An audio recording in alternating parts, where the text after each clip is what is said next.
ایک قافلہ کسی اندھیری گلی سے گزر رہا تھا۔ اندھیرے میں چلتے چلتے لوگوں کے پیروں سے کچھ کنکر ٹکرائے۔ کچھ لوگوں نے اس نیت سے اٹھا کر جیب میں رکھ لیے کہ کسی اور کو نہ چبھیں، جبکہ کچھ لوگوں نے سوچا کہ ان مٹی آلود کنکروں کا کیا فائدہ۔ انہوں نے انہیں بوجھ سمجھا اور آگے بڑھ گئے۔ لیکن جیسے ہی وہ قافلہ اس اندھیری گلی سے نکل کر روشنی میں آیا تو سب کے ہوش اڑ گئے۔ وہ معمولی پتھر دراصل نایاب ہیرے تھے۔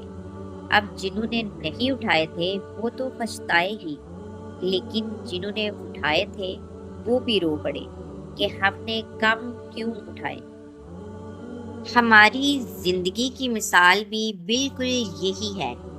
ٹھیک اسی طرح روز محشر جب انسان اللہ کے حضور کھڑا ہوگا تو وہ تمنا کرے گا کہ کاش میں نے دنیا کی اس اندھیری گلی میں سے کچھ اور نیکیاں کما لی ہوتی جو آج میرے لیے ان ہیروں کی مانند چمکتی اور مجھے بچا لیتی۔